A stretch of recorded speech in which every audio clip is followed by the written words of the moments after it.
একটা মেয়ের স্বামী হাসপাতালে পড়ে রয়েছে, এই অবস্থায় কোন মেয়ে বাড়িতে বসে থাকতে পারে বলতো? না না না, ও কোথাও যাবে না, বড় বউ আমার সঙ্গে থাকবে, এখানে থাকবে, তুমি কেঁদো না, আমার সঙ্গে থাকবে, তুমি কোথাও যাবে না। ডাক্তারবাবু, ডাক্তারবাবু বলছিলাম যে বর্ধা ভাই এখন কেমন আছে? বর্ধা ভাই ঠিক হয়ে যাবে তো? কি হলো বলুন না, এভাবে চুপ করে আছেন কেন? প্লিজ বলুন। উনি মাথায় একটা সিরিয়াস চোট পেয়েছেন, এর থেকে প্যারালিসিস হয়ে যেতে পারে।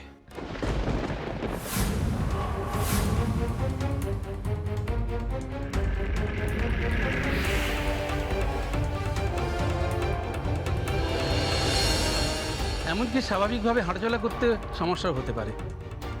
আসলে আমি এখনই বলতে পারছি না কি কি প্রবলেম হতে পারে। আমাদের হাতে 48 ঘন্টা সময় আছে, আমাকে 48 ঘন্টা সময় দিন, তারপরে বলতে পারবো কি কি হতে পারে।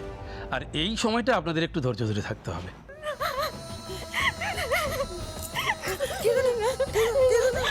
ঠিক হয়ে যাবে আমার অরুণ, ঠিক হয়ে যাবে, কেঁদো না এরকম করে। বড় বৌদি, তুমি কেঁদো না প্লিজ, আমরা সবাই আছি তো, আমি আছি তো, তোমার মেজো দেওয়ার আছে, চিন্তা করছো কেন তুমি?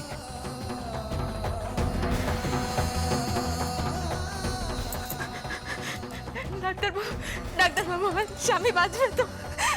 আমাকে একবার অনুমতি দিন না, ওকে দেখা, একবার অনুমতি দিন। কাঁচের বাইরে থেকে দেখতে পারেন, কিন্তু রুগীকে ডিস্টার্ব করা যাবে না। আগামী 48 ঘন্টা আমাদের নজরে থাকবে। আপনারা ঈশ্বরের কাছে প্রার্থনা করুন যাতে উনি তাড়াতাড়ি সুস্থ হয়ে ওঠেন, সবই ওনার ইচ্ছে।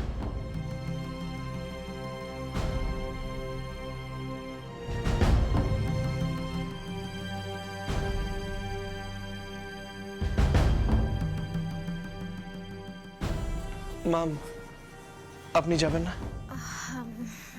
ঠিক আছে, আপনি যান, আমি এখানে ওয়েট করছি। দেখুন, আজকে যেটা আপনি আমাদের জন্য করলেন, আমি এটা কোনোদিনও ভুলতে পারবো না। Thank you so much. আপনি যদি আজকে ঠিক সময় না আসতেন, আমি হয়তো বর্ধা ভাইকে সেফলি হসপিটালেই আনতে পারতাম না। আর আই সো সরি, এত রাত হয়ে গেছে, আপনার পরিবারের লোকজন নিশ্চয়ই ভীষণ চিন্তা করছে, তাই না?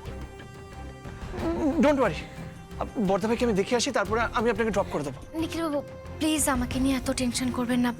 আমার সঙ্গে তো আমার বাইক আছে, আমি ঠিক চলে যাব।